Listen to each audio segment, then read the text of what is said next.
Okay, first థెస్సలోనిక పత్రిక 1వ అధ్యాయం 1వ వచనం చూడండి. తండ్రి అయిన దేవుని యందును ప్రభు అయిన యేసుక్రీస్తునందును ఉన్న తెస్సలోనికైల సంఘమునకు పౌలును సిల్వానును తిమోతియును శుభమని చెప్పి వ్రాయినది. కృపయో సమాధానమును మీకు కలుగునుగాక. సిల్వాను తిమోతియు శుభమని చెప్పి వ్రాయినది అంటే పౌలుతో పాటు ఎవరెవరు ఉన్నారు ఇక్కడ మనకు అర్థమైపోయింది. దేవుని యొక్క కృపా సమాధానం మీకు కలుగునుగాక అని శుభములు తెలియజేశాడు. ఎవరెవరితో కలిసి పౌలు ఉన్నాడో వాళ్ళందరి తరపున ఈ ఉత్తరాన్ని రాస్తున్నట్టుగా పరిచయ వాకులు చేశాడు. ఇప్పుడు 2వ వచనం నుండి 3వ వచనం వరకు చూడండి. విశ్వాసముతో కూడిన మీ పనిని, ప్రేమతో కూడిన మీ ప్రయాసమును, మన ప్రభు అయిన యేసుక్రీస్తునందు నిరీక్షణతో కూడిన మీ ఓర్పును మేము మన తండ్రి అయిన దేవుని ఎదుట మానక జ్ఞాపకము చేసుకొనుచు మా ప్రార్థనల యందు మీ విషయమై విజ్ఞాపనము చేయుచు మీ అందరి నిమిత్తము ఎల్లప్పుడూ దేవునికి కృతజ్ఞతాస్తుతులు చెల్లించుచున్నాము. విశ్వాసముతో కూడిన ఏంటది? విశ్వాసంతో కూడిన పని, విశ్వాసంతో కూడిన పని, పని, ప్రేమతో కూడిన ప్రయాసం, నిరీక్షణతో కూడిన ఓర్పు, నిరీక్షణతో కూడిన ఓర్పు. రైట్. ఈ 1వ అధ్యాయం అంతా ఇదే థీమ్ వెనుక నడుస్తుంది. పౌలు ఆల్మోస్ట్ అన్ని పత్రికలలో కూడా ఈ 3 పదాలు వాడతాడు. 1 కొరింథీ పత్రిక 13వ అధ్యాయంలో ప్రేమను గురించి వర్ణిస్తూ లాస్ట్కి నిలిచి ఉండేది ఏంటేంటి? 3 శ్రేష్టమైనవి అంటాడు. విశ్వాసము, నిరీక్షణ, ప్రేమ. ఈ 3 శ్రేష్టమైనవి, కానీ వీటిలో చివరకు నిలిచి ఉండేవి ప్రేమ. ఈ 3 శ్రేష్టమైనవి విశ్వాసము, ప్రేమ, నిరీక్షణ. ఈ 3 పదాలు దాన్ని రాసిన పత్రికలు దాదాపు అన్ని పత్రికలలో ఈ పదాలు వాడతాడు. మీరు తర్వాత వ్యక్తిగతంగా చదువుతున్నప్పుడు గుర్తుపెట్టుకోండి, ఎక్కడో ఒక దగ్గర విశ్వాసము, నిరీక్షణ, ప్రేమ ఈ 3 పదాలు వచ్చేటట్టుగా జాగ్రత్త పడతాడు. ఇక్కడ స్పెషల్గా ఈ సంఘానికి ఉన్న ఒక ప్రత్యేకత, విశ్వాసముతో కూడిన పని. వాళ్ళు చేస్తున్న పనిలో ఏమి ఇమిడి ఉందట? విశ్వాసం ఇమిడి ఉంది. ఏం పని జరిగి ఉంటుంది అనంటే కింది వచనం రాయబడి ఉంది, వాళ్ళు అప్పటికే విగ్రహారాధికులు. ఆ విగ్రహాలన్నిటిని కూడా పక్కకు త్రోసివేసి సత్యదేవుని గురించి పరిచయం కాగానే సత్యదేవుని ఆరాధించడం మొదలుపెట్టారు. చూడండి, ఇప్పుడు యేసునందు విశ్వాసం ఉంచారు కానీ క్రియ కనబడకపోతే క్రియలేని విశ్వాసము మృతము. ఇప్పుడు అక్కడ మారు మనస్సు అనేది క్రియారూపకంగా కనపరుస్తున్నారు వాళ్ళు. విశ్వాసంతో కూడిన పని, ఇక్కడ పని అనేది ఏంటంటే క్రియ. మీరు చేసే పనులు దేని బట్టి చేస్తున్నారు అని అంటే మీ లోపల ఉన్న విశ్వాసానికి ప్రతిఫలమే ఆ పనులు. అంతకు మునుపు వారు చేస్తున్న విగ్రహారాధనలన్నీ కూడా తీసి పక్కన పడేశారు. ఎందుకు చేశారు ఇట్లా అంటే వారి విశ్వాసాన్ని బట్టి ఈ పని చేశారు. చాలా ప్రాంతాల్లో మనం చేస్తున్న పొరపాటు ఏంటంటే విశ్వాసం ఉంచుతారు కానీ దానికి తగ్గ క్రియ చేయరు. యేసు ప్రభు అంటే మాకు చాలా ఇష్టం అండి, కానీ మేము ఇంతకు మునుపు చేస్తూ వస్తున్న పాపాన్ని మాత్రం విడిచిపెట్టాం. యేసు అంటే మాకు చాలా అభిమానం, విశ్వాసం ఉంది, కానీ క్రియ లేదు. మేము యేసుని నమ్ముకుంటాం కానీ బాప్తిసం వరకు రాము. మేము యేసుని నమ్ముకుంటాం కానీ మాలో ఉన్న ఈ లోపాలను తీసివేయలేము. ఇలాంటి పరిస్థితుల్లో ఉంటే అది పరిపూర్ణమైన విశ్వాసము కాదు. ఈ సంఘానికి ఉన్న ప్రత్యేకత ఏంటంటే వారి విశ్వాసానికి తగిన పని, క్రియ కనబడుతుంది. వాళ్ళు ఏమేమైతే చేస్తున్నారో అవి వాటన్నిటిని బట్టి చూస్తుంటే వీళ్ళు మార్పు చెందిన వాళ్ళు అని వారి జీవిత విధానాన్ని బట్టి అర్థం చేసుకోగలుగుతాం. లాస్ట్ వచనాల్లో మళ్ళీ దాని వివరణ ఇస్తాడు. 9వ వచనం ఉండ, మీ యొద్ద మాకెట్టి ప్రవేశము కలిగెను, అక్కడ జనులు మమ్మను గూర్చి తెలియజెప్పుచున్నారు.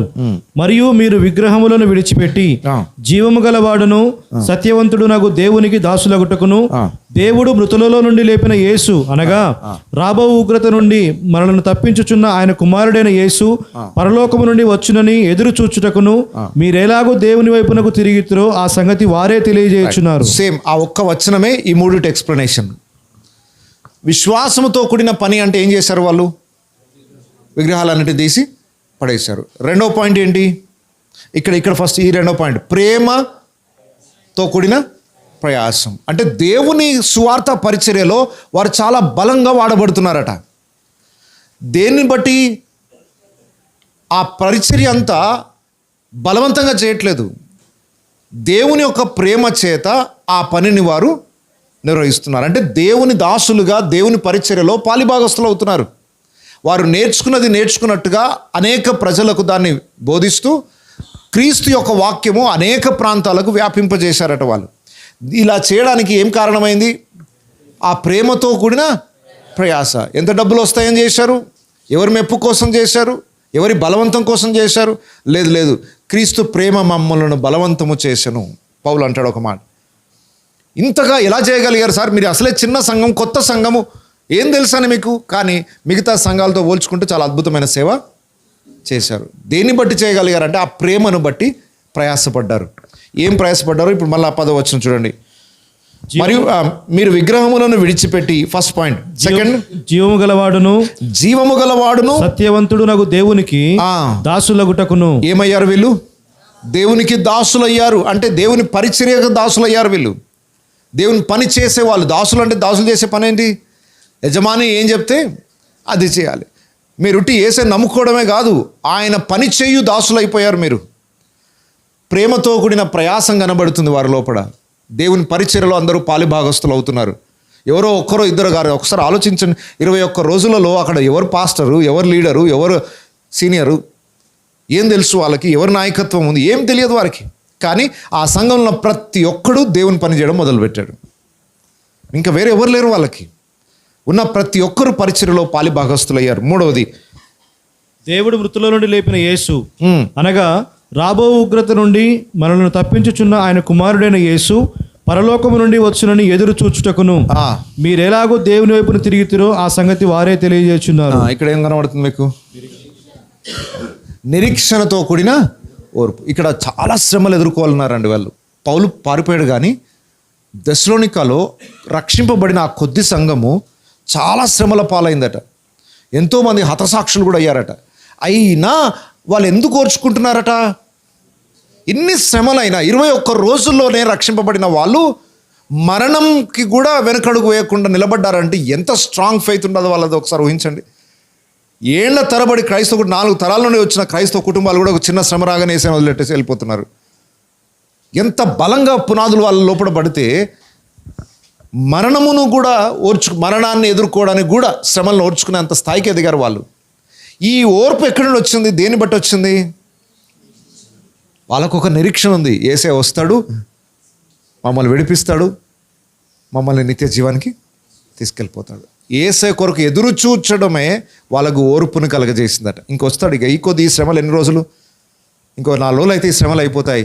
యేసయ్య వస్తాడు, మమ్మల్ని తీసుకెళ్ళిపోతాడు. సో మనకు ఎప్పుడైతే నిరీక్షణ బలంగా ఉంటుందో శ్రమని ఓర్చుకోవడానికి ఓపిక వస్తుంది. అయిపోయింది ఒక 2 నిమిషాలు అంటే చాలు. ఆ 2 నిమిషాల్లో ఉన్న ఎంత బాధ అయినా తట్టుకుంటాం. ఎందుకు? 2 నిమిషాల్లో అయిపోతుంది. ఒక 2 నిమిషాలు ఓపిక పట్టండి అనే లోపు ఆ 2 నిమిషాలు ఎంత తీవ్రమైనదైనా సహిస్తాం. ఒక నిరీక్షణ ఉంది, దీని తర్వాత ఇంకా అలాంటి బాధ ఉండదు అని. ఈ ఓర్పు నిరీక్షణను బట్టి కలిగింది. రైట్? ఈ 3 పదాలు గుర్తుపెట్టుకోండి. విశ్వాసంతో కూడిన పని, ప్రేమతో కూడిన ప్రయాసం, ఓర్పు. ఈ 3 ఏ సంఘానికి ఉన్నాయట? ఈ 3 వారాల్లో వచ్చేసాయి వాళ్ళకి. 30 ఏళ్ళు అయింది, మనకు రాలేదేంటి ఇంకా?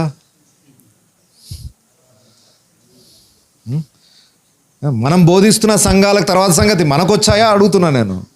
మీరు మీ సంఘాన్ని గురించి ఆలోచిస్తున్నారు. విశ్వాసానికి తగ్గినట్టుగా పని కనబడుతుందా? మీ పనిలో విశ్వాసం జోడింపబడి ఉందా? విశ్వాసాన్ని యొక్క క్రియగా మీ పని కనబడుతుందా? మీరు చేస్తున్న పని అది ప్రేమ నుండి వచ్చిందేనా? చిన్న ఇబ్బందులు ఎదుర్కొన్నప్పుడు ఓర్పు అనేది మీ లోపల కలుగుతుందా? ఈ రోజులో అన్నిటికంటే పెద్ద సమస్య ఓర్పు ఎవరికి లేదు.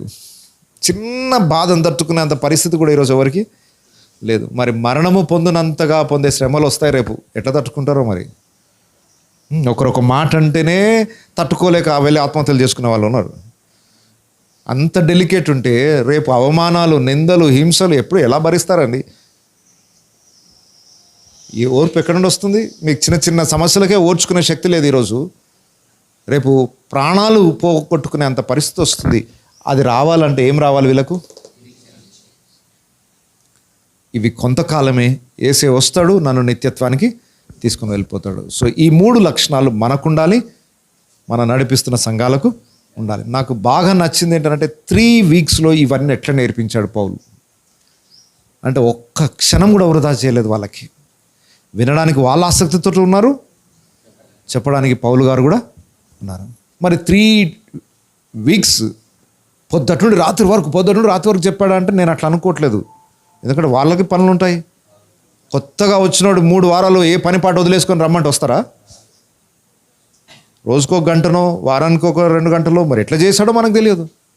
పైగా పౌలు అక్కడేం ఖాళీగా లేడు, తను పని చేసుకుంటూ సేవ చేశాడు. మీలో నేను ఎవరికిని భారంగా ఉండలేదు, ఎవరి దగ్గర ఒక పూట ఉచితంగా భోజనం చేయలేదు అని చెప్పుకుంటూ మరి ఆయన పని చేసుకుంటున్నాడు.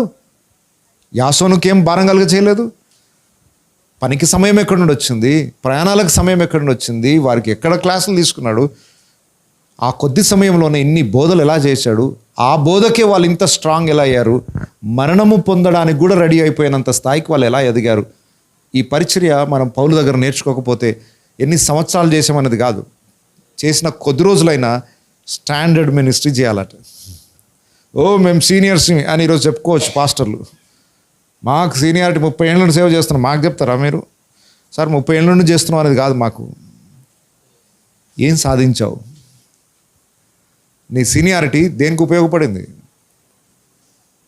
ఇలా ఎలా చేయగలిగాడు అనే దానికి అర్థం ఈ మొదటి అధ్యాయంలో చూస్తాం. ఎలా చేయగలిగాడు దానికి ఆన్సర్ పౌలే చెప్తున్నాడు. రైట్, 2-3 వచనాలు మళ్ళీ చదువుదాం.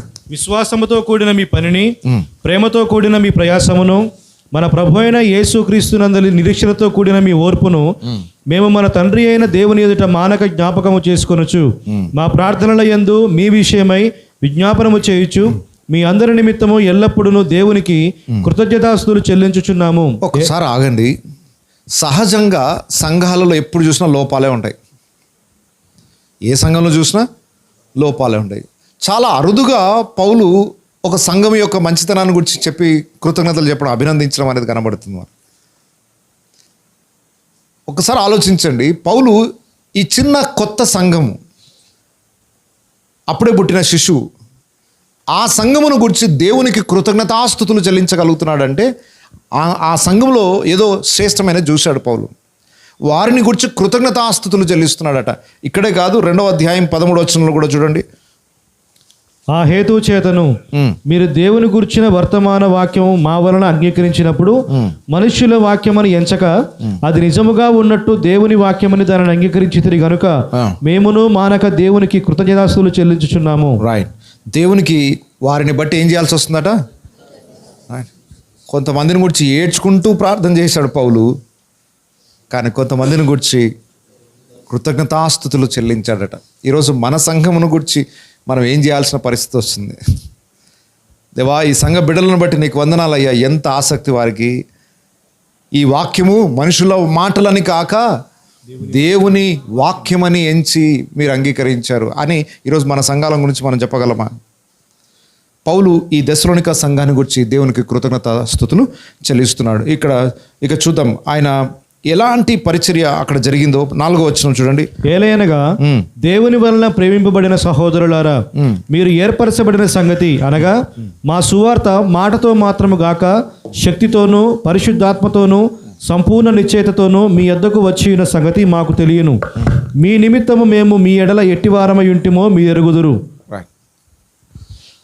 మొట్టమొదటిగా ఈ దెస్సలోనికలో ఉన్న సంఘము వారు దేవుని చేత ప్రేమించబడిన వారు, దేవుని చేత ఏర్పరచబడిన వారు, ఎన్నుకోబడిన వారు.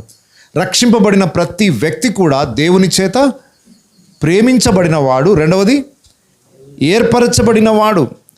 దేవుని వలన ప్రేమింపబడిన సహోదరులారా, మీరు ఏర్పరచబడిన సంగతి. సో ఫస్ట్ ఎలెక్ట్, రక్షింపబడిన ప్రతి వ్యక్తి దేవుని చేత ఏర్పరచబడినవాడు, ఎన్నుకోబడినవాడు. అనగా మా సువార్త మాటతో మాత్రము కాక శక్తితోనూ పరిశుద్ధాత్మతోనూ సంపూర్ణ నిశ్చయతతోనూ మీ యొద్దకు వచ్చి ఉన్న సంగతి. ఇంత శక్తివంతమైన మినిస్ట్రీ ఎందుకైందో తెలుసా? మనకు ఎందుకు కావట్లేదు, ఆయనకు ఎందుకైంది? మనది మాటతో ఆగిపోతుంది, పౌలు గారిది ఆ మాటకు తోడు ఉన్నాయి. మళ్ళా చూడండి అమ్మ, మేము సువార్త ప్రకటించేటప్పుడు మాటతో మాత్రము కాక మనమందరం ఎట్లా ప్రకటిస్తున్నాం? మాటతో మాత్రమే ప్రకటిస్తున్నాం. కాబట్టి యేసు గొప్ప దేవుడు అని గొంతు చించుకొని అరుస్తున్నాం. ఆ గొంతులో మాట మాత్రమే వినబడుతుంది, అభిషేకం కనబడట్లే, అందులో పరిశుద్ధాత్మ కార్యాలు కనబడట్లేదు, దేవుని శక్తి కనబడట్లేదు. నీ శక్తి కనబడుతుంది, అరుస్తూ గొంతులు చించుకుంటున్నారు. కొంతమంది పాస్టర్లు అరిస్తే మైకులు అక్కర్లేదు వాళ్ళకి, గొంతు చించుకొని ఎంత గట్టిగా అరిచినా అక్కడ ఒకడు రక్షింపబడట్లేదు. ఏంటి కారణం? నీ శక్తి కాదు వాడమన్నది దేవుడు. నువ్వు అనుకుంటున్నావు ఇంత శక్తితో నేను చేస్తున్నా కదా అంటే నీ శక్తి కాదు. అక్కడ ఒక ఆత్మకార్యం జరగాలంటే శక్తి చేత కాదు, తెలుసు కదా మనకు అది. అయినా నా శక్తిని బట్టే నేను ప్రయాసపడతాను అనుకుంటున్నావు. మాట మనదే కానీ ఆ మాట దేవుని వచ్చినదై ఉండాలి. అయితే మన పరిచర్య సక్సెస్ఫుల్ కాకపోవడానికి నేను అనుకుంటున్నాను మన మేజర్ మిస్టేక్ ఇదే.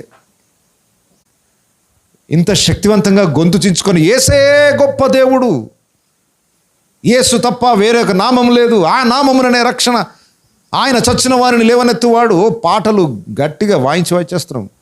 అంతా బాగుంది, లోకానికి ఇవన్నీ విని ఉన్నారు.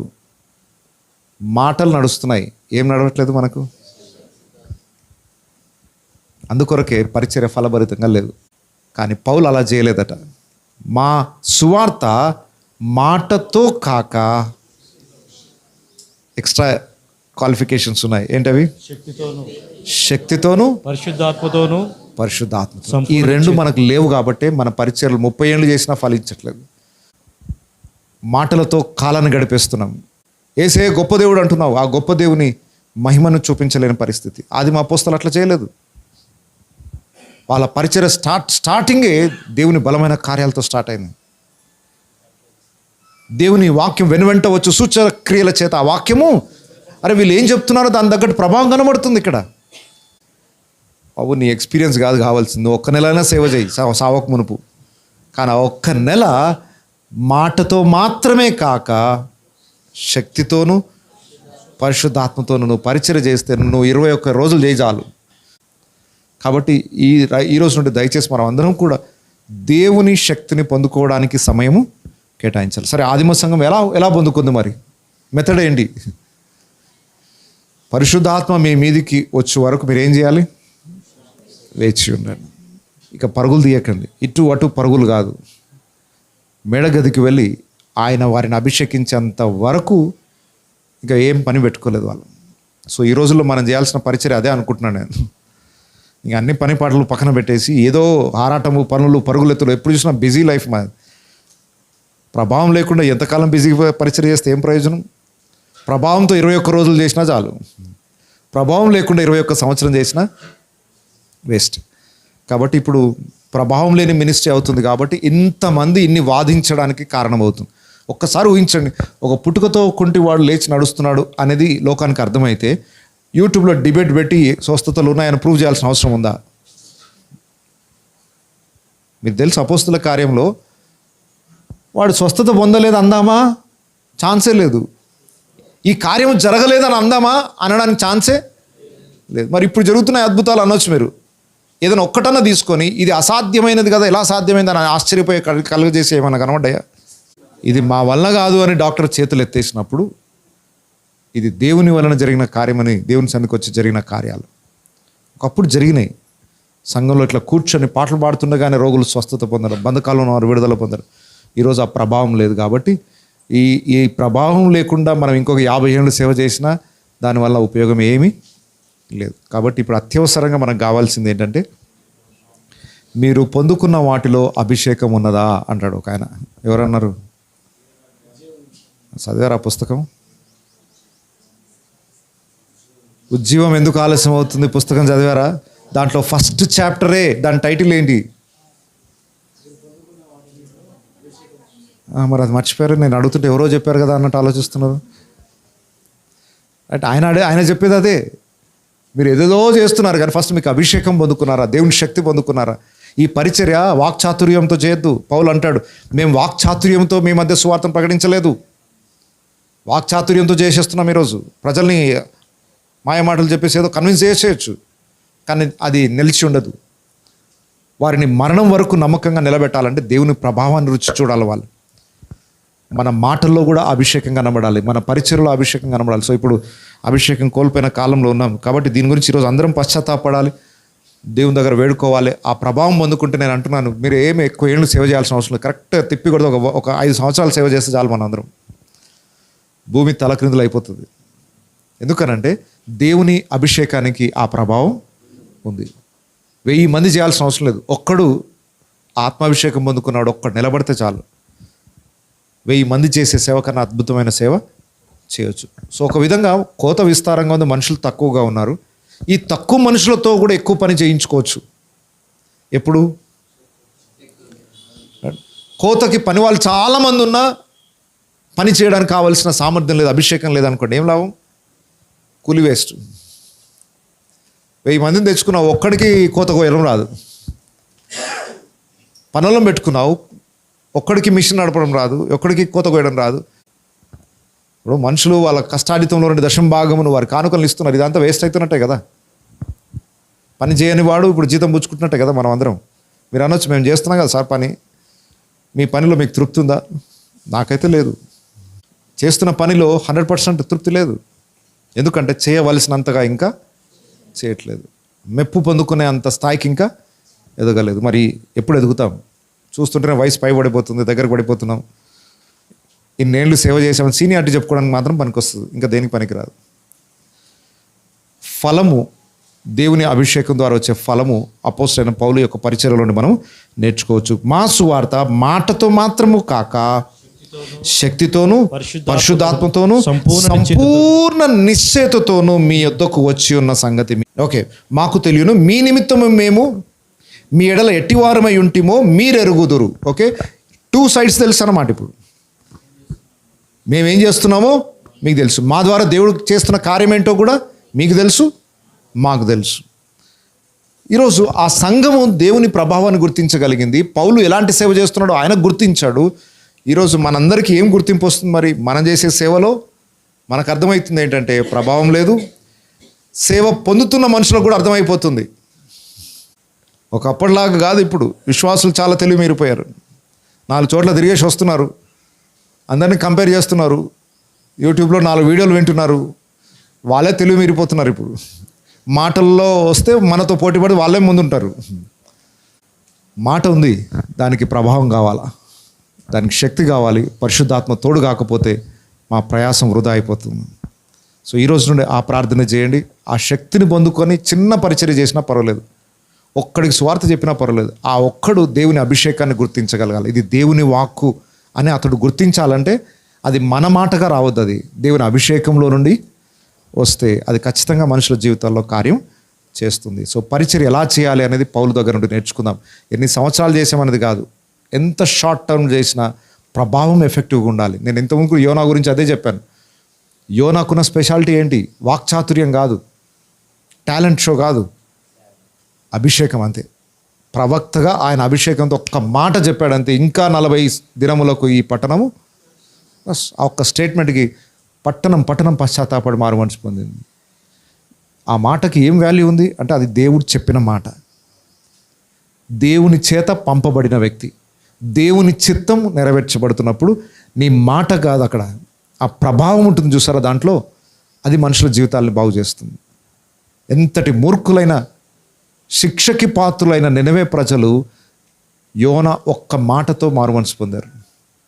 కాబట్టి ఈరోజు ఏదో వాగ్దాటితో అద్భుతమైన ప్రసంగాలు చేయడం కన్నా అభిషేకంతో దేవుడు చెప్పిన మాట ఒక్క వచనం చదివి ప్రార్థన చేసినా చాలు, అక్కడ ప్రజల్లో కార్యం జరుగుతుంది. సో దేవుని అభిషేకం కొరకు మనం ప్రార్థన చేద్దాం.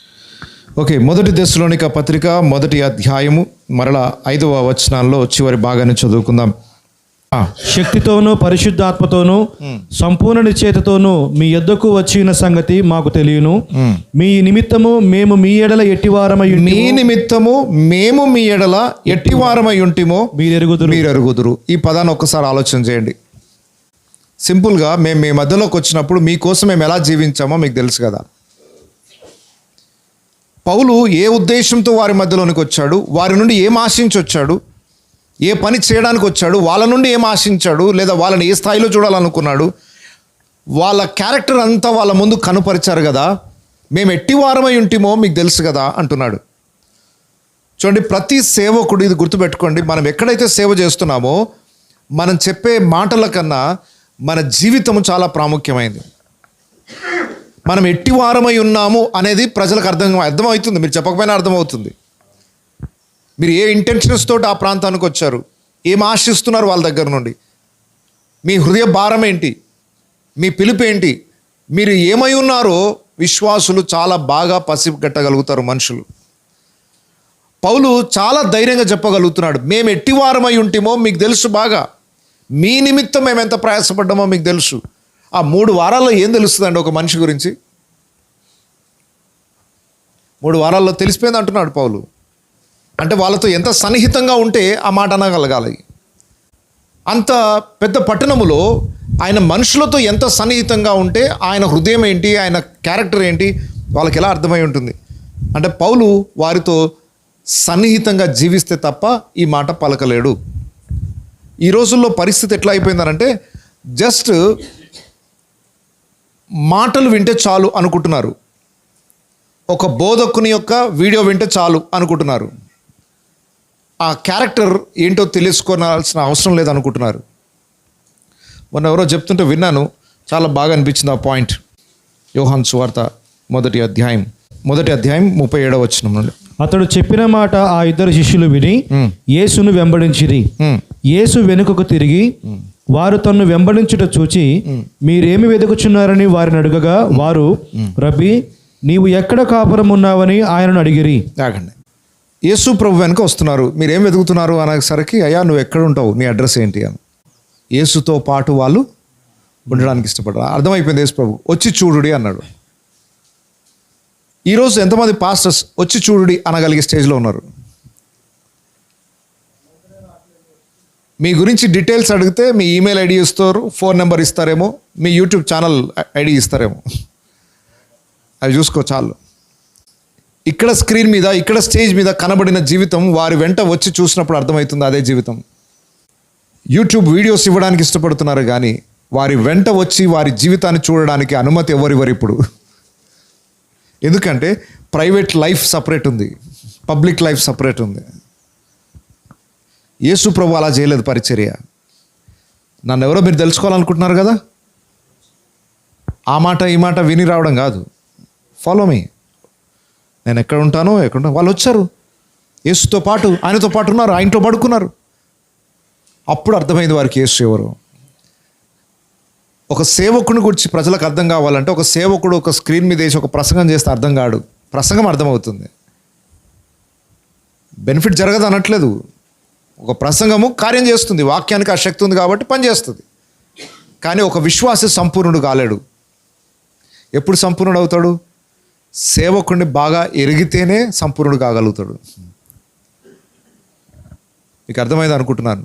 ఇప్పుడు టెక్నాలజీ చాలా మారిపోతుంది, టెక్నాలజీని వాడుకోవడం తప్పేమీ కాదు, బట్ దాని మీదనే ఆధారపడితే మాత్రం తప్పు. ఒక విశ్వాసి పరిపూర్ణుడు కావాలంటే ఖచ్చితంగా ఆ సేవకుని గూర్చిన వ్యక్తిగత జీవితం అంతా అతనికి అర్థం కావాలి. ఎందుకు అనంటే పబ్లిక్ లైఫ్కి ప్రైవేట్ లైఫ్కి సంబంధం ఉందా లేదా చెక్ చేయాలి. గుడ్డిగా ఫాలో అయిపోవడం కాదు. బోధ బాగుంటుంది, బ్రతుకు బాగుండదు, ఏం చేస్తావు? నీకు స్క్రీన్ మీద బోధ ఒకటే కనబడుతుంది, బ్రతుకు కనబడదు. బ్రతుకుని ఎవరు స్క్రీన్ మీద వేసుకోరు, వేసుకుంటే బండారాలు బయటపడతాయి. స్క్రీన్ మీద చాలా అద్భుతంగా నేను నటించవచ్చు, రికార్డ్ అవుతుంది అంటే చాలా జాగ్రత్తగా మాట్లాడతా, కానీ రికార్డింగ్ లేని లైఫ్ చూడాలి మీరు. ప్రజలందరూ రికార్డింగ్ లైఫ్ని చూస్తూ ఓహో ఇదే జీవితం అనుకుంటున్నారు. పౌలు అలా జీవించలేదు. ట్రాన్స్పరెంట్గా తన జీవితం ఏంటో ప్రజలందరికీ బాగా అర్థమైపోయింది. ఆయన బోధన మాత్రమే అనుసరించడం కాదు, ఆయనని అనుసరించడం నేర్చుకున్నారు. మళ్ళీ చూడండి, ఇప్పుడు తెస్సలోనిక పత్రికకు రండి. పరిశుద్ధాత్మ వలన కలుగు ఆనందము. అసలు జీవితానికి ఆనందం అంటూ దొరకాలంటే దేని ద్వారా దొరుకుతుంది? పరిస్థితుల ద్వారా కాదు. మనం ఏమనుకుంటామంటే సంతోషం కలగాలంటే సమస్య తీరితే సంతోషం. మన సంతోషము పరిస్థితుల మీద ఆధారపడి ఉంటుంది. అదే కోరుకుంటున్నాం మనం కూడా. సార్ ఈ సమస్య తీరిపోతే చాలు, ఈ అప్పు తీరిపోతే చాలు, ఈ ఆరోగ్యం బాగుపడితే చాలు, ఇల్లు కట్టుకుంటే చాలు, సంఘం కట్టుకుంటే చాలు, మన అవసరతలన్నీ ముందు పెట్టుకొని ఇది తీరితే హ్యాపీ సార్. ఇది భౌతికమైన హ్యాపీనెస్ లోకం కోరుకుంటుంది. ఇది మనకు అనవసరం. ఇది దొరికినా ఒకటే, దొరకకపోయినా ఒకటే. కానీ పరిశుద్ధాత్మ వలన వచ్చే ఆనందం ఉంటుంది చూసారా, అది శ్రమలలో కూడా తరిగిపోదు. పరిశుద్ధాత్మ వలన వచ్చే ఆనందం కావాలి మనిషి. పరిశుద్ధాత్మ వలన కలుగు ఆనందముతో గొప్ప ఉపద్రవమందు మీరు వాక్యాన్ని అంగీకరించే పరిస్థితుల్లో వాళ్ళు ఎలాంటి శ్రమల్లో ఉన్నారట? గొప్ప ఉపద్రవమందు. మనలాగా ఇంత స్వతంత్రంగా కూర్చొని వాక్యం వినే పరిస్థితులు వాళ్ళకి లేవు. ఎక్కడి నుండి యూదులు వచ్చి చంపేస్తారో తెలియదు. యేసుని నమ్ముకున్న వాళ్ళు ఎక్కడుంటే చాలు అక్కడ హింసలు ప్రారంభమయ్యాయి. ఇంత ఉపద్రవంలో కూడా ఈ వాక్యాన్ని వింటే చంపేస్తాం, యేసుని నమ్ముకుంటే చంపేస్తాం, బాప్తిసం తీసుకుంటే చంపేస్తాం, ఈ ఊర్లో ఉండకుండా చేస్తాం, మీ వనరులను కట్ చేస్తాం, మీకు ఉద్యోగాలు ఇవ్వము, ఇలాంటి అన్ని రూల్స్ వస్తే ఆ టైంలో కూడా వాక్యాన్ని కూర్చొని అంగీకరించే వాళ్ళు ఉంటారంటారా? ఈరోజు యేసుని నమ్ముకుంటే కొంచెం బెనిఫిట్స్ పోగొట్టుకోవడానికి ఇష్టపడట్లేదు ఈరోజు మనిషి. ఇంత ఉపద్రవములలో వాక్యాన్ని అంగీకరించే మనసు వాళ్ళకు వచ్చిందట. సో వాళ్ళని అప్రిషియేట్ చేస్తున్నాడు పౌలు. పరిశుద్ధాత్మ వలన వచ్చిన ఆనందముతో దీన్ని ఎదుర్కోగలుగుతున్నారు మీరు. దేవుడిచ్చే ఆనందం ముందు ఈ శ్రమ ఏ పాటిది అనుకుంటున్నారు వాళ్ళు. ఇంత భయంకరమైన ప్రతికూలమైన పరిస్థితులలో కూడా వాక్యమును అంగీకరించారట వాళ్ళు.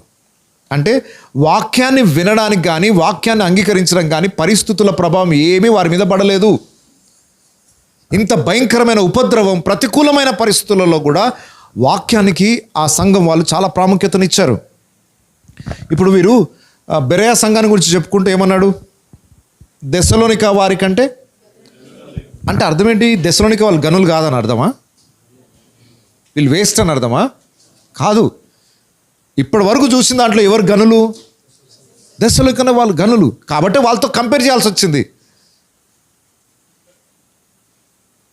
ఇప్పుడు ఒకరి పేరు చెప్పేసి, ఉదాహరణ కిరణ్ అంటున్నా, కిరణ్ వీరేష్ కంటే బాగా పాడతాడు అన్నాను. ఎందుకు వీరేష్ పేరు ఎత్తాను? ఓకే, ఇంకొకరితో కంపేర్ చేస్తున్నా అంటే అర్థం ఏంటి? ఓకే, ఆల్రెడీ అప్పటికే అందరికీ తెలుసు ఆయన బాగా పాడతాడని. అయితే ఆయన పాడిన దానికంటే కూడా బాగా పాడుతున్నాడు కాబట్టి ఆయనతో కంపేర్ చేసుకుంటూ చెప్తాను. ఇప్పుడు చెప్పండి, బెరయా సంఘస్థులు దెస్సలోనిక వారి కంటే, అంటే దెస్సలోనిక సంఘాన్ని ఎందుకు పోల్చాడంటే వాళ్ళు వాక్యాన్ని చాలా బాగా ధ్యానించే వాళ్ళట. ఇంత భయంకరమైన ఉపద్రవంలో వాక్యాన్ని అంగీకరించారట, స్వీకరించారు. వాళ్ళకి తెలుసు ఈ వాక్యాన్ని స్వీకరిస్తే శ్రమలు ఎదుర్కోవాలి, ఈ వాక్యాన్ని స్వీకరించినందుకు ప్రాణాలు కోల్పోవాల్సి వస్తుంది, ఈ వాక్యాన్ని స్వీకరిస్తే ఈ పట్టణంలో మమ్మల్ని ఉండనివ్వకుండా చేస్తారు, బహుశా మా ఇల్లు దోచుకుంటారేమో, మాకు ఉద్యోగం లేకుండా చేస్తారేమో, మా పిల్లలకు భవిష్యత్తు లేకుండా చేస్తారేమో, అయినా పర్వాలేదు మాకు వాక్యం కావాలి. ఎందుకంటే పరిశుద్ధాత్మ వలన వచ్చే ఆనందం ఏంటో వాళ్ళకి తెలుసు. ఈ ఉపద్రవాలు మా ఆనందాన్ని దొంగిలించలేవు. వాక్యాన్ని అంగీకరించగలిగారు. వాళ్ళ లోపల గొప్ప మనస్సు. పరిశుద్ధాత్మ వలన కలుగు ఆనందముతో గొప్ప ఉపద్రవం మందు మీరు వాక్యమును అంగీకరించి మమ్మును ప్రభువును పోలి నడుచుకొనిన వారైతిరి. ఎవరిని ఫాలో అయ్యారు వీళ్ళు? ఎవరిని ఫాలో అయ్యారు వీళ్ళు? యేసయ్యను ఫాలో అయితే సరిపోదా?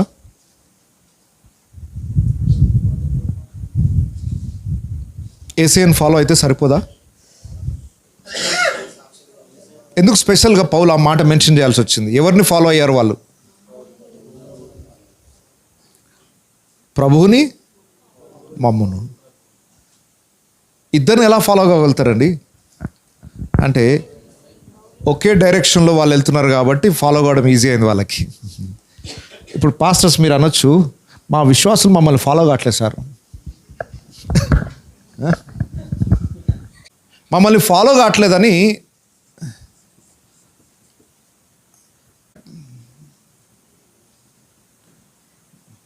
ఇప్పుడు ఇక్కడ మీ విశ్వాసం ఉన్నాడు అనుకుందాం, ఎవరిని ఫాలో కావాలనుకుంటున్నారు మీరు? మిమ్మల్ని. మీరేమో ఈ డైరెక్షన్లో వెళ్తున్నారు, దేవుడేమో ఈ డైరెక్షన్లో వెళ్తున్నాడు. మీరు ఏం చేయమంటున్నారు ఇప్పుడు? మీ బోధ ఏంటి? యేసుని ఫాలో కండి, యేసుని ఫాలో కండి అంటున్నారు. మీ డైరెక్షన్ వేరేలో ఉంది. ఇప్పుడు ఈయన ఎక్కడికి ఫాలో కావాలి? ఎవరిని ఫాలో కావాలా? నిజంగా మీ బోధ ప్రకారం ఇతడు యేసుని వెంబడిస్తే నువ్వు కూడా అదే డైరెక్షన్లో ఉన్నప్పుడే కదా ఇది సాధ్యమయ్యేది. పౌలు మాట అన్నాడు, నేను క్రీస్తుని పోలి నడిచినట్లు. అంటే విశ్వాసులకు బాగా అర్థమైపోయింది, మేము పౌలు యొక్క అడుగులో అడుగులు వేసుకుంటూ వెళ్తుంటే ఆటోమేటిక్గా ఎవరు అడుగులో వెళ్తున్నట్టు? ఎంతమంది పాస్టర్స్ ఈరోజు ఆ మాట ధైర్యంగా చెప్పగలుగుతారు, మా విశ్వాసం నన్ను ఫాలో అయితే చాలు, యేసుని ఫాలో అవుతున్నట్టే, నన్ను పోలి నడుచుకొనుడి అని చెప్పగలిగే ధైర్యం ఎంతమందికి ఉంది? నిన్ను పోలి నడిస్తే యేసుని పోలి నడిచినట్టే అని చెప్పగలిగిన స్థాయిలో ఎంతమంది ఉన్నారు? విశ్వాసులకు ఎందుకు కన్ఫ్యూజన్ అవుతుంది తెలుసా? యేసు అడుగులేమో ఒక సైడ్ కనబడుతున్నాయి, అయ్యగారు అడుగులేమో. మళ్ళీ అయ్యగారు గట్టిగా ప్రసంగం చేస్తూ యేసుని వెంబడించండి అంటున్నారు. యేసుని వెంబడించాలనుకుంటే మా అయ్యగారు అడుగులు కలవట్లేదు. ఏం చేయాలి ఇప్పుడు మరి? మళ్ళీ విశ్వాసులను ఉద్దేశించి మా విశ్వాసులు నన్ను వెంబడించటలేదు. ఎవరిది తప్పు? విశ్వాసులదే తప్ప? మా విశ్వాసులు అసలు నా మాట వినట్లేదు. ఎందుకు వినట్లేదు? అడుగులు వేరువేరు అయినందుకు వినట్లేదా? లేదా అసలు నిజంగా నువ్వు యేసుని వెంబడిస్తున్నప్పుడు నీ విశ్వాసులు నీ అడుగులో వేయకపోతే వాళ్ళు యేసునే వెంబడించట్లేదని అర్థం. మీకు అర్థం చేసుకోండి బాగా. మీరు యేసు యొక్క అడుగుజాడల్లో అడుగులు వేసుకుంటూ వెళ్తూ ఉండగా అప్పుడు మీ విశ్వాసులు మీ అడుగులు వేయట్లేదంటే ఏమర్థం చేసుకోవాలి? నన్ను ఫాలో కావడం కాదు, అసలు యేసునే ఫాలో కావట్లేదు వీళ్ళు. వారు యేసుని ఫాలో కావడానికి ఇష్టపడుతున్నారు కానీ అయ్యగారు అడుగుల్లో అడుగులు వేయడానికి ఇష్టపడట్లేదు అంటే అర్థం ఏంటి? ఎక్కడ మిస్టేక్ జరుగుతుందంటారు? యేసే అడుగులు ఒక సైడ్ కనబడుతున్నాయి, అయ్యగారు అడుగులు ఒక సైడ్ కనబడు. మరి ఎక్కడికి వెళ్ళాలి ఇప్పుడు వీళ్ళు? ఈరోజు సంఘాలలో ఉన్న సమస్య ఇది. సేవకులారా దయచేసి గమనించండి, విశ్వాసులకు యేసు ప్రభు కనబడాడు, నూతన ఆత్మలకు యేసు ప్రభు కనబడాడు. ఎవరు కనబడుతుంటారు? మా అయ్యగారు చెప్పారు, మా అయ్యగారు ఇలా చేయమన్నారు, మా అయ్యగారు వెళ్తున్నారు. అలా గుడ్డిగా ఫాలో అయిపోయే వాళ్ళు ఒకప్పుడు. వాళ్ళకి అంత నమ్మకం, వాళ్ళ అయ్యగారు వెళ్తున్నారంటే ఆయన కరెక్ట్గా తీసుకుంటాడు నిర్ణయం. ఆయన చేయమన్నాడంటే అది కరెక్ట్గా దేవుని చిత్తమే. దైవ సేవకు నోటి నుండి వచ్చే మాట దైవ వాక్కుగా స్వీకరించగలిగారట ఆ రోజు దెస్సలోనిక సంఘం. మరి ఈరోజు ఎందుకు తీసుకోలేకపోతున్నారు? అంటే అయ్యగారు వాక్కులో డౌట్ పడాల్సి వస్తుంది వాళ్ళు, అంతే కదా. ఇప్పుడు చూడండి, మళ్ళీ 2వ అధ్యాయం 13 వచ్చిన మళ్ళీ చదవండి. ఆ హేతువు చేతను మీరు దేవుని గురించిన వర్తమాన వాక్యము మా వలన అంగీకరించినప్పుడు మనుష్యుల వాక్యమని ఎంచక అది నిజముగా ఉన్నట్టు దేవుని వాక్యమని దానిని అంగీకరించితిరి గనుక. ఇప్పుడు పౌలు వాక్యం చెప్తుంటే పౌలు ఏం చెప్తే దానికి ఫాలో అయిపోయారట. అంటే ఇప్పుడు వాళ్ళు పౌలుని ఫాలో అవుతున్నట్ట, ఎవరిని ఫాలో అవుతున్నట్టు? పౌలు ఏం చెప్తే దాన్ని ఫాలో అవుతున్నారంటే పౌలు మీద వాళ్ళకి ఎంత నమ్మకం ఉందంటే ఈయన 100% చెప్పే మాటలు ఈయనవి కావు, ఇవి దేవుని వాక్యం కనుక పౌలు చెప్పినట్టు మేము లోబడడం ద్వారా ఎవరికి లోబడుతున్నట్టు? దేవుని లోబడుతుంది. ఈరోజు మన విశ్వాసులు మనలో అది గుర్తించాలి. మా అయ్యగారి నోట దేవుడు పలికించిన మాట ఇది, ఆయన సొంతగా చెప్పిన మాట కాదు ఇది అని ఎప్పుడైతే నీ మాటకు వాళ్ళు లోబడుతున్నారో ఒకవైపు నీకు లోబడుతున్నట్టే, ఇంకొక వైపు దేవునికి లోబడుతున్నట్టే. ఎప్పుడైతే దేవుని సేవకుడు దేవుడు ఒకే రూట్లో వెళ్తున్నారో ఆటోమేటిక్గా సంఘం ఆ రూట్లోకి రావాల్సిందే, ఇంకా వేరే దారి లేదు వాళ్ళకి. వాళ్ళకి 2 రూట్లు చూపిస్తేనే కన్ఫ్యూజన్. ఎడమవైపు కుడివైపు 2 రోడ్లు ఉన్నాయి కానీ అప్పుడు కన్ఫ్యూజన్ అవుతుంది, ఇటు పోవాలా అని. ఒకే దారి ఉన్నప్పుడు ఇంకా వాళ్ళకి ఇంకొక దారి సందేహించాల్సిన అవసరం లేదు. కాబట్టి దేవుని సేవకులు గమనించండి, మనము క్రీస్తుని పోలి నడవడం గురిగా పెట్టుకొని మన వెనుక వస్తున్న వారిని మాదిరి చూపించగలిగిన స్థితిలో ఉండాలి. వాళ్ళు ప్రభువును మమ్మును పోలి నడుచుకొనిన వారైతిరి. అసలు చాలా రేర్ కేసెస్ ఇవి. సంఘము ప్రభువుని అనుసరించి నడవడం, సేవకుని అనుసరించి నడవడం, కొత్తగా రక్షింపబడిన పసిపిల్ల ఎంత పరిపూర్ణ అనుభవంలోనికి వచ్చేసారో చూడండి. పోలి నడుచుకొనుట అంటే ఎంత ఆత్మీయ జీవితంలో ఎంత ఉన్నత స్థాయికి ఎదిగిపోయారో 3 వారాల్లో. ఈరోజు మీరు ఎన్ని వాక్యాలు, క్రీస్తు పోలిక ఏమైనా కనబడుతుందా మన సంఘాల్లో? క్రీస్తు పోలిక మన విశ్వాసులలో. పోలి అంటే ఏంటి మరి? ఏదైనా వాక్యం ప్రకారం జీవించినట్టు కనబడాలా? ఇప్పుడు మన సంఘంలో మొత్తం జల్లడేస్తే క్రీస్తుని పోలి నడుచుకున్న వాళ్ళ సంఖ్య ఎంత వస్తుంది? అంత కాకపోయినా కొంచెం వేసే పోలికలు ఉంటాయి సార్ వీళ్ళ లోపల. పోలి నడుస్తారు. పోలికలు చూడొచ్చా మన విశ్వాసులలో? యేసును పోలి వారిలో ఉన్న ప్రత్యేకతను గురించి పౌలు చెప్తున్నాడు. వారు ప్రభువును పోలి మమ్మును పోలి నడుచుకొనిన వారైతిరి కాబట్టి మాసిదోనియాలోను అకయాలోను విశ్వాసులకందరికీ మాదిరి అయితిరి. ఎక్కడెక్కడ మాదిరి అయ్యారు? ఇప్పుడు మన 37 సంఘాల కొత్త సంఘాలకు మాదిరి కావాలా? కొత్త సంఘాలు పాత వాళ్ళకి మాదిరి కావాలా? నిన్నగాక మొన్న స్టార్ట్ అయిన చర్చ అది. చుట్టూ ఉన్న ప్రాంతాలంతటికీ వాళ్ళు మాదిరి అయిపోయారట. కొత్తగా ఎవరైనా రక్షింపడాలంటే ఆ సంఘాన్ని చూడండి, వాళ్ళని చూసి నేర్చుకోండి అన్నంత పని అయిపోయిందట. ఎక్కడెక్కడ వీళ్ళు మాదిరికరంగా ఉన్నారట ఇప్పుడు. ఓకే, మాసిదోనియా అంటే ఏంటి? ఆల్రెడీ ఫిలిప్పీ సంఘము, మాసిదోనియా సంఘం. ఈ ప్రాంతాల ప్రజలందరికీ కూడా. అలాగే అకయ అంటే ఈ ప్రాంతం. ఈ అకయకు మాసిదోనియా ప్రాంతానికి వీళ్ళు ఏమయ్యారట? మోడల్ చర్చ్ అయిపోయిందట. పాస్టర్స్ కన్స్ట్రక్షన్ మోడల్ చూసుకుంటున్నారు. మన చర్చ్ ఏ మోడల్లో కడదాం? మోడల్స్ కావాలి మనకి. మోడల్స్ కావాలి, మంచిదే, కట్టుకోండి, తప్పేం లేదు. కానీ మన చర్చే ఒక మోడల్ కావాలి. ఏ విషయంలో మోడల్ కావాలనుకుంటున్నారు? కన్స్ట్రక్షన్లోనా? సంఖ్యలోనా? ఈ దశలోనిక సంఘం దేనికి మోడల్ అయింది? వాక్యమును అంగీకరించడంలో మోడల్ అయ్యారు. కాబట్టి మాసిదోనియాలోను అకయలోను విశ్వాసులందరికీ మాదిరి అయితిరి. ఏ విషయంలో మాదిరి అయ్యారో కింద రాయబడి ఉంది. సో ఇక్కడ ఒక్క నిమిషం ఆగండి. ఇక్కడ నేను ఫస్ట్ ఏమన్నాను? ఎలక్ట్ అంటే ఎన్నుకోబడ్డారు. నెక్స్ట్ ఎగ్జాంపుల్గా ఉన్నారు. ఎగ్జాంపులరీ ఆర్ ఎగ్జాంపుల్ అని అన్నా పర్లేదు. ఓకే, ఇతరులకు ఎగ్జాంపుల్గా మాదిరిగా వాళ్ళ జీవితాలు ఉన్నాయి. ఏ విషయంలోనంటే ఇప్పుడు మళ్ళీ చూడండి. ఎందుకనగా మీ యొద్ద నుండి ప్రభువు వాక్యము మాసిదోనియాలోను అకయాలోను మ్రోగెను. ఆగండి. వీళ్ళు దేనికి మోడల్ అయ్యారు? వీళ్ళు ఇతరులకు ఎలా ఆశీర్వాదకరంగా ఉన్నారు? వాక్యము ఎక్కడి నుండి ఎక్కడికి స్ప్రెడ్ అయిందట? దెసలోనికా నుండి మాసిదోనియాకు అకయకు దేవుని వాక్యం వ్యాపించిందట. వీళ్ళ దగ్గర 2 లక్షణాలు ఉన్నాయండి, ప్రతి ఒక్కరు నేర్చుకోవాల్సిన పాఠాలు. పౌలు చెప్తుంటే వాక్యాన్ని అంగీకరించారు, రిసీవ్ చేసుకున్నారు, అంగీకరించిన దాన్ని ఇతరులకు పంచిపెట్టారు. ఇన్ఫ్లో ఉంది, అవుట్ఫ్లో ఉంది. అర్థమవుతుందా? పౌలు వాక్యం చెప్పినప్పుడు ఏం చేశారట? వాళ్ళు అంగీకరించారు. ఎలా అంగీకరించారు? పౌలు చెప్తుంటే ఇవి పౌలు మాటలు అనుకోలేదు, ఎవరి మాటలాగా స్వీకరించారు? సాక్షాత్తు ఇవి దేవుని మాటలని అంగీకరించారు. ఈ రోజుల్లో వాక్యాన్ని అంగీకరించట్లేదు, అంగీకరించిన వాక్యాన్ని ఇతరులకు ప్రకటించట్లేదు. సో ఈ సంఘం దేనికి మాదిరి అయిందంటే వాక్యాన్ని రిసీవ్ చేసుకోవడము, రిసీవ్ చేసుకున్న దాన్ని ఇతరులకు పంచడం. దీన్ని నేను ఏమంటానంటే స్పాంజ్ మినిస్ట్రీ అంట. ఏమంటారు? స్పాంజ్ చేసే పని ఏంటి? రకరకాల పనులు చేస్తుంది. కానీ మనకు అర్థం కావడానికి ఏంటంటే, ఒక నీళ్ళున్న ప్లేస్లో స్పాంజ్ పెడితే ఏం చేస్తుంది? స్టోర్ చేసుకుంటుంది. తిరిగి ఆ నీళ్ళని ఎక్కడ మనం కావాలి ఎక్కడ పిండేసేయాలనుకున్నప్పుడు అక్కడ పిండేస్తుంది. మళ్ళీ వస్తుంది, నీళ్ళని అద్దుకున్నప్పుడు ఎంత అబ్జర్వ్ చేసుకునే లక్షణం ఉంది దానికి. ఆ అబ్జర్వ్ చేసుకుంది ఇవ్వడానికి.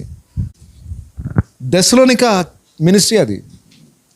పౌలు ఎంత వాక్యం చెప్తే దాన్ని స్వీకరించారు. స్వీకరించింది వాళ్ళ దగ్గరనే ఉంచుకోలేదు. వాళ్ళు ఏం చేశారట? చుట్టుపక్కల ప్రాంతాలకి వ్యాపింపజేశారట. ఒక 3 వారాల సంఘమే చుట్టూనున్న ప్రాంతాలకి వాక్యాన్ని అందజేయగలిగింది కదా. వాళ్ళకి ఏం ట్రైనింగ్ అయిందండి? 3 వీక్స్లో చుట్టుపక్కల గ్రామాలన్నిటికీ వాళ్ళకి తెలిసినట్టు వెళ్ళి ప్రకటించేశారట.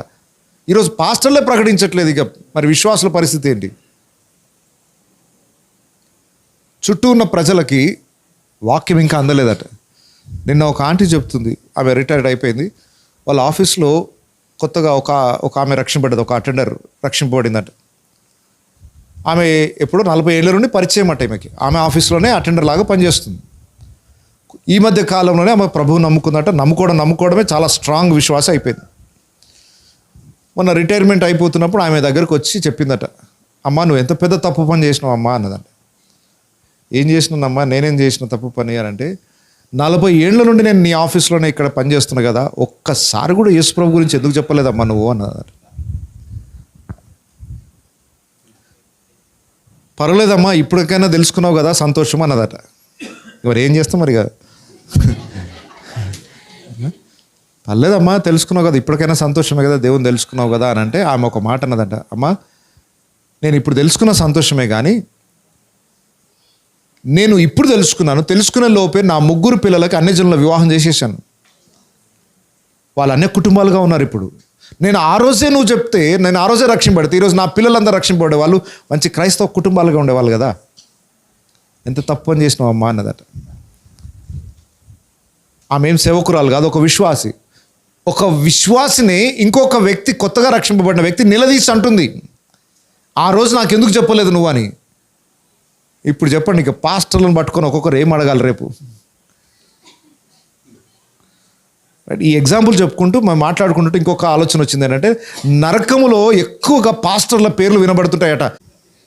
మా ఇంటి పక్కకే చర్చ్ పెట్టుకొని బూర పెట్టుకొని చెప్పేటోడు ఎక్కడైనా ఒక్కరోజైనా నాకు అర్థమయ్యేటోడు ఒక యేసు ప్రభువుని చెప్పవా, ఒక్కనాడైనా యేసు ప్రభు దగ్గర రమ్మని చెప్పవా నాకు అనే కేకలేసే వాళ్ళు చాలామంది ఉంటారట. మనం అనుకుంటున్నాం ఏంటంటే చెప్తే వినరు సార్ వాళ్ళు.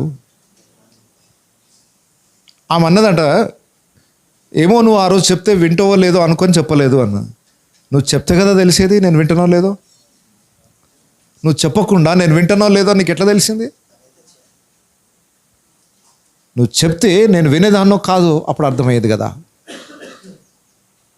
ఈరోజు ఆ మాట ప్రతి వ్యక్తిని గురించి పలకాల్సిన రోజులు వచ్చేసాయి. దెస్సలోనిక సంఘానికి ఆ ప్రాబ్లం లేదు. వాళ్ళకి తెలిసినట్టు ఏం చేశారట, చుట్టూ పెద్ద పెద్ద పట్టణాలు ఇవి. అఖయ అనేది పెద్ద పట్టణం, మాసిదోనియా చాలా పెద్ద పట్టణం, మాసిదోనియాలో మళ్ళీ పెద్ద పెద్ద సిటీస్ ఉన్నాయి. ఆ ప్రాంతాలంతటికి వాక్యం just 21 days church. What about 21 years church? 21 ఏళ్ళ ఎక్స్పీరియన్స్ ఉన్న పరిస్థితి ఏంటి? 21 రోజుల పరిచర్య ఏంటి? విన్నది విన్నట్టుగా ప్రవాహంలాగా వెళ్తుంది. దీన్నే మనం ఎన్నోసార్లు చెప్పుకున్నాం కదా, మన సంఘము మురిక్కుంటలాగా ఉంటుంది. ఇది ఉండదు. ఇలాగే కూర్చొని ఇంకొక 10 సంవత్సరాలు చెప్పినా మీరు కూడా కూర్చొని వింటూనే ఉంటారు. ఇన్నేళ్ల నుండి వింటున్నారు కదా, ఈ విన్నట్టు సూర్యాపేట అంతా ప్రాకుతున్నాయా?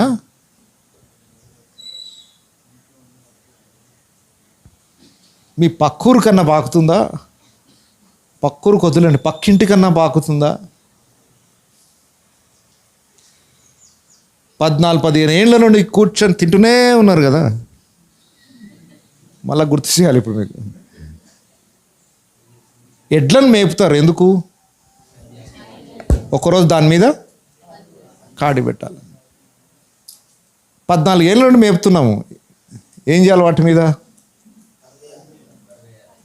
పని చేయకపోతే మేపడం ఎందుకు మరి? ఇప్పుడు చెప్పండి, 14 ఏళ్ళ నుండి మిమ్మల్ని మేపుతున్నానంటే అర్థం ఏంటి? వీళ్ళతో ఇంకా తర్వాత ఏమైనా కాడిని పెడితే మోస్తారు అని అర్థమే కదా. మరి ఎంతమంది కాడులు మోస్తున్నారు? ఓకే, నేర్చుకుంటున్నారు, చాలా బాగుంది అనుకుంటున్నారు, ఎంజాయ్ చేస్తున్నారు. మీ ద్వారా ఎంతమంది వాక్యాన్ని నేర్చుకున్నారు? వాక్యము ఎన్ని ప్రాంతాలకు వ్యాపించింది? వ్యాపిస్తే ఈరోజు మీరే కాదు ఉండేది ఇక్కడ. ఈ సంఖ్య 14 ఏళ్ళలో ఇదే సంఖ్య ఉంది. అయితే ఇది ఎట్లా జరుగుతుందంటే, కొత్త వాళ్ళు వస్తున్నారు, పాత వాళ్ళు వెళ్ళిపోతున్నారు.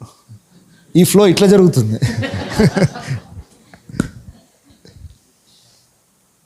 సరే, అది కూడా మంచిదే.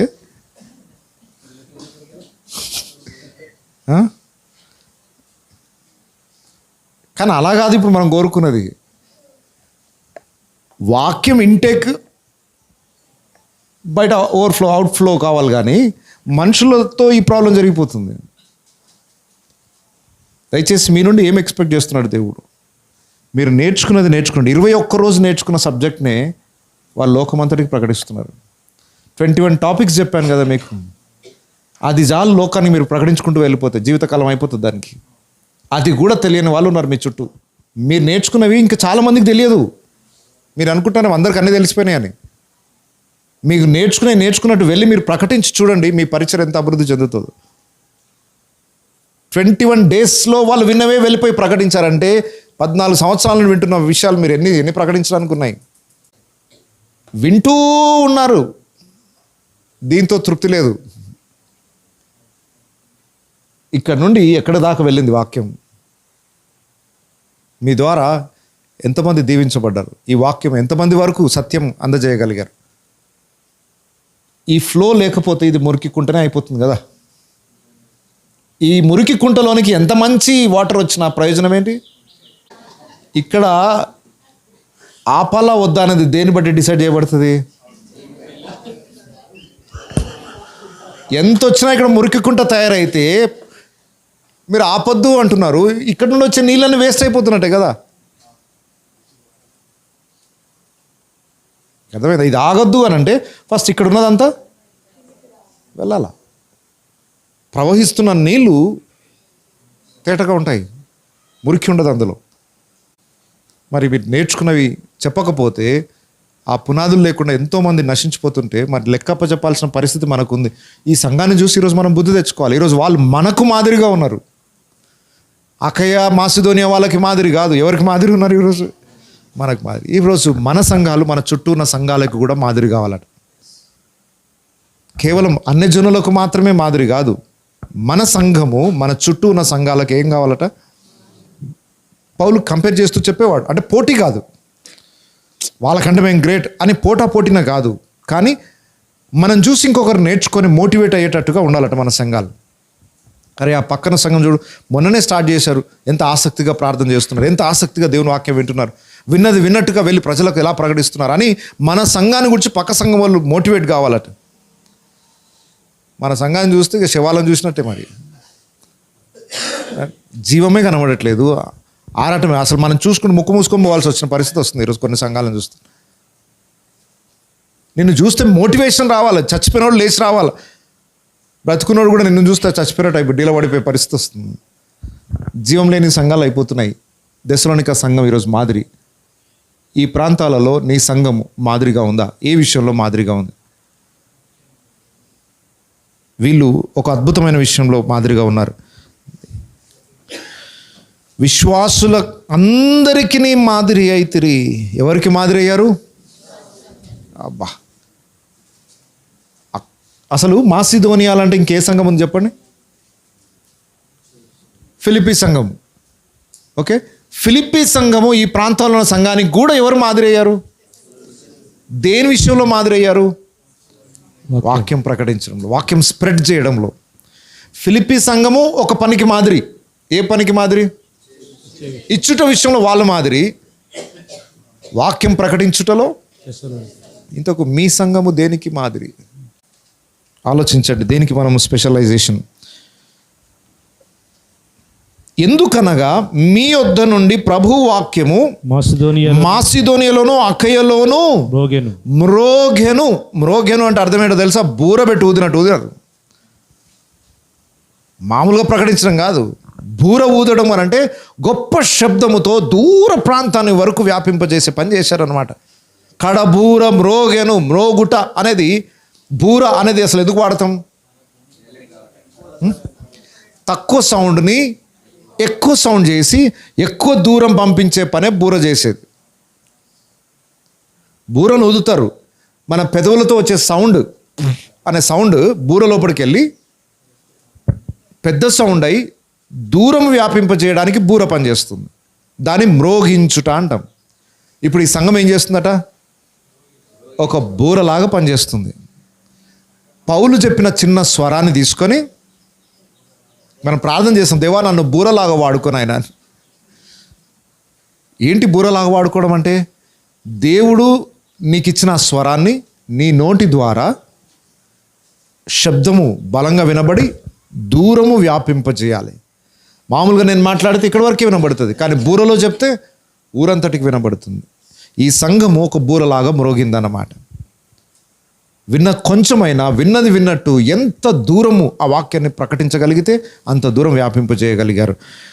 అక్కయలోను మ్రోగెను. అక్కడ మాత్రమే గాక ప్రతి స్థలమందును దేవుని ఎడల ఉన్న మీ విశ్వాసం వెల్లడాయను గనుక మేమేమియో చెప్పవలసిన అవసరం లేదు. మీరు వెళ్ళి వాక్యాన్ని ప్రకటించడమే కాదు, అసలు మీ విశ్వాసం కూడా అందరికీ తెలిసిపోయింది, మీ గొప్పతనం ఏంటో.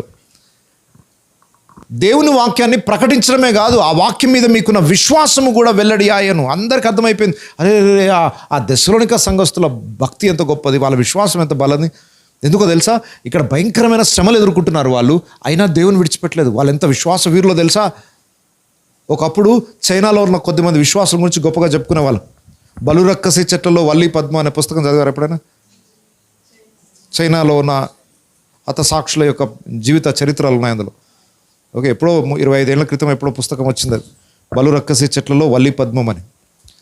వాళ్ళ చరిత్ర చదువుతుంటే అబ్బా వీళ్ళు ఎంత విశ్వాస వీరులు, వీళ్ళు వాళ్ళని భయంకరమైన చిత్రహింసలు చేస్తున్నా యేసుని విడిచిపెట్టకుండా జీవించారట. చచ్చిపోయేంత వరకు యేసుని విడిచిపెట్టలేదట వాళ్ళు. వాళ్ళ విశ్వాసము ప్రపంచమంతటికి వ్యాపించింది. సో ఈరోజు కూడా దెస్సలోనిక సంఘం యొక్క విశ్వాసము అన్ని ప్రాంతాలలో వెల్లడి ఆయను. భయంకరమైన శ్రమలలో కూడా వాళ్ళు యేసుని విడిచిపెట్టలేదు. పరిస్థితులు ప్రతికూలంగా ఉన్నా వారికి యేసే కావాలని కోరుకున్నారు అని వారి విశ్వాసంను గురించి గొప్పగా చెప్తున్నాడు. నెక్స్ట్, మేమేమీ ఇంకా కొత్తగా చెప్పాల్సిన అవసరం లేదు. 9వ వచనం, మీ యొద్ద మాకెట్టి ప్రవేశము కలిగెను, అక్కడి జనులు మమ్మను గూర్చి తెలియజెప్పుచున్నారు. మరియు మీరు విగ్రహములను విడిచిపెట్టి జీవము గలవాడును సత్యవంతుడు నగు దేవునికి దాసులగుటకును దేవుడు మృతులలో నుండి లేపిన యేసు అనగా రాబో ఉగ్రత నుండి మనల్ని తప్పించుచున్న ఆయన కుమారుడైన యేసు పరలోకము నుండి వచ్చునని ఎదురు చూచుటకును మీరెలాగో దేవుని వైపునకు తిరిగితిరో ఆ సంగతి వారే తెలియజేయుచున్నారు. మేము సువార్త ప్రకటించడానికి కొత్త ప్లేసెస్కి వెళ్తే వాళ్ళే చెప్తున్నారు మాకు, మేము ఆల్రెడీ విన్నాం సార్. ఎక్కడ నుండి విన్నారట వాళ్ళు? మాకు ఈ దెస్సలోనిక వాళ్ళు వచ్చి చెప్పారు అంటే, ఇక మళ్ళీ మేము కొత్తగా ఏం చెప్పేది లేదు. అయితే ఆల్రెడీ మీరు విన్నారా? ఎలా విన్నారు అంటే, దెస్సలోనిక వాళ్ళు వచ్చి చెప్పారు సార్ మాకు. పౌలు కంటే ముందే స్ప్రెడ్ అయిపోయింది వాక్యం. పైగా వాళ్ళు వచ్చి ఏం చెప్తున్నారట, ఈ దెస్సలోనికైల యొక్క విశ్వాసం గురించి చెప్తున్నారట, వాళ్ళ నిరీక్షణ గురించి చెప్తున్నారట, వాళ్ళు దేవుని కోసం చేసే పని గురించి చెప్తున్నారట. వారు యేసు ప్రభు కొరకు ఎలా ఎదురు చూస్తున్నారో వాళ్ళే చెప్తున్నారు మాకు. మీ గురించి వాళ్ళు సాక్ష్యం ఇస్తున్నారు అంటున్నాడు. దెస్సలోనిక వాళ్ళు వాళ్ళ గొప్పతనం వాళ్ళు చెప్పుకోవడం కాదు, వీళ్ళ గొప్పతనాన్ని గురించి పౌలు ఎక్కడికి వెళ్తే అక్కడ ప్రజలు చెప్తున్నారట. సార్ ఈ దెస్సలోనిక ప్రజలు ఎప్పుడో మాకు చెప్పారు, వాళ్ళ విశ్వాసం చాలా గొప్పది, వాళ్ళు యేసు రాకడ కొరకు ఎదురు చూస్తున్నారు. అసలు వాళ్ళు చూడండి ఏం చేస్తున్నారు, ఆ మాట చూడండి. రాబో ఉగ్రత నుండి మనలను తప్పించుచున్న ఆయన కుమారుడైన యేసు పరలోకము నుండి వచ్చునని ఎదురు చూచుటకు మీరెలాగో దేవుని వైపునకు తిరిగి ఆగండి. దేని కొరకు ఎదురు చూస్తున్నారట వాళ్ళు? కొత్తగా రక్షింపబడిన వాళ్ళు ఎవరి కోసం ఎదురు చూస్తున్నారు? యేసు కొరకు ఎదురు చూస్తూ ఉన్నారట వాళ్ళు. ఎంత ఎదురు చూస్తున్నారో నేను చెప్పాను, తర్వాత కూడా మనకు లేఖనాల్లో వస్తుంది. ఎంత ఎదురు చూస్తున్నారంటే ఇక రేపో ఎల్లుండో వచ్చేస్తాడు అన్నంత దగ్గరగా ఎదురు చూస్తున్నారు వాళ్ళు. దాని కొరకే వాళ్ళు పని పాటలన్నీ మానేసుకొని కూర్చున్నారు. అలా చేయకూడదు, కానీ వాళ్ళ ఎదురు చూపు దాన్ని బట్టి మనకు అర్థమవుతుంది. ఇంకా ఎంతో ఎక్కువ కాలం లేదు, యేసే త్వరగా రాబోతున్నాడు, ఆయన వచ్చేలోపు మనం చాలా జీవితాలు కట్టుకోవాలన్న దాని మీద ఫోకస్ చేస్తున్నారు వాళ్ళు. టైం చాలా తక్కువగా ఉంది, యేసే త్వరగా వస్తున్నాడు అని ఎదురు చూసుకుంటూ కూర్చున్న సంఘము వాళ్ళు. వాళ్ళని గురించి చుట్టుపక్కల ఉన్న వాళ్ళందరూ సాక్ష్యం ఇస్తున్నారు. మన సంఘమును గురించి ఏం సాక్ష్యం ఉంది బయట? యేసుప్రభు అన్నాడు, నా గురించి ఏమనుకుంటున్నారు? బయట ఏమనుకుంటున్నారు మన గురించి? మన సంఘం గురించి బయట ఏమనుకుంటున్నారు? ఏం టాక్ ఉంది? అప్పుడప్పుడు పాస్టర్లు వెళ్ళి కనుక్కోవాలి, ఏంటి మన సంఘం గురించి ఏమనుకుంటున్నారు? యేసుప్రభు అడిగాడు. నేను మిమ్మల్ని అడుగుతున్నాను, మీరు మారువేషంతో పక్కన వెళ్ళి పక్కన వాళ్ళు విశ్వాసం, ఏ సార్ ఆ ఊరు చర్చ్ పరిస్థితి ఏంటి? మీకు బండారాలనే బయటపడిపోతుంది. ఏమనుకుంటున్నారు ఆ చర్చ్ గురించి? ఏం సాక్ష్యం వినబడుతుంది అనుకుంటున్నారు మీరు? ఒకవేళ మీ సంఘం గురించి ఎవరైనా చెప్పాలి అనుకున్నారు అనుకోండి, ఏం చెప్పగలుగుతారు? మీ విశ్వాసులే మీ సంఘము గురించి ఇంకొకరితో మాట్లాడేటప్పుడు దాన్ని గొప్పగా మాట్లాడతారా, దాని బలహీనతలు మాట్లాడతారా? ఇక్కడ సేవను గురించి, వారి విశ్వాసాన్ని గురించి పౌలుకు చెప్తున్నారు వచ్చి సాక్ష్యం, ఆ సంఘం ఇలా ఉంది సార్ అని. ఈరోజు మన సంఘం గురించి మంచి సాక్ష్యం రావాలి. సరే, పడని వారు, వ్యతిరేకించే వాళ్ళు, నెగిటివ్గా మాట్లాడుకున్నా దేవుని యొక్క చిత్త ప్రకారం మాత్రం ఆ సంఘాన్ని గురించిన మంచి సాక్ష్యం అయితే ఉండాలి. మన చర్చ్ గురించి 4 చోట్ల చర్చస్ తెలుసుకొని, అరే సంఘం అంటే అట్లుండాలి, సేవ అంటే అలా ఉండాలి అని మనని మాదిరిగా పెట్టుకోగలిగిన స్థాయికి మనం ఎదగాలి. లాస్ట్ లైన్ ఒకటి చూడండి, మీరు ఎలాగూ దేవుని వైపునకు తిరిగితిరో ఆ సంగతి వారే మీ గురించి వేరే వాళ్ళు చెప్తుంటే ఎంత సంతోషం చెప్పండి. ఇప్పుడు నా గొప్పతనం నేను చెప్పుకోవడం కాదు, నా గొప్పతనం గురించి ఇంకొకరు చెప్తున్నా ఎంత ఆనందం. ఎవరు గొప్పతనం గురించి చెప్పుకోమంటే మొత్తం బూరలు ఉదేస్తారంతే. కానీ మనను గురించి ఇంకొకరు యథార్థంగా మన సంఘం యొక్క గొప్పతనాన్ని, మన విశ్వాసుల యొక్క గొప్పతనాన్ని, ఆ ప్రేమను, ఆ పరిచర్య భారాన్ని లోకంలో బయట ఉన్న వాళ్ళు చెప్పుకొని వారు మాదిరిగా తీసుకుంటే ఎంత మనం ధన్యులం, ఎంత నమ్మకమైన సేవ చేస్తున్న సాక్ష్యం మనం పొందుకోగలుగుతాం. కాబట్టి దెస్సలోనిక మనకంటే గనులని చెప్పుకోక తప్పదు. బెరయ వారు దెస్సలోనిక వారి కన్నా గనులు, దెస్సలోనిక వారు మన సంఘం కన్నా గనులు. కాబట్టి వాళ్ళు ఎవరికి మాదిరి అవుతారు? మనందరికీ మాదిరి అవుతారు. ఏ విషయంలో మాదిరి అయ్యారు? భయంకరమైన శ్రమలలో కూడా వాక్యాన్ని అంగీకరించారు, ప్రభువుని పౌలుని అనుసరించారు, విన్న వాక్యాన్ని చుట్టూ ఉన్న ప్రాంతాలకి ప్రకటించారు. వారి సాక్ష్యము మారుమ్రోగుతుంది. వారు దేవుని కొరకు ఎదురు చూచే విధానము, వారి విశ్వాసము, వారు యేసు పట్ల చూపించిన ఆసక్తి చుట్టుపక్కల ప్రజలందరూ మారుమోగిపోతుంది. వారు మాదిరికరంగా ఉన్నారు.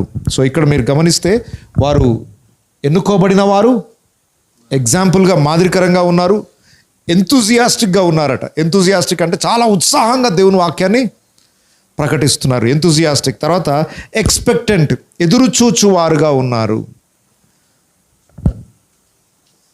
ఓకే,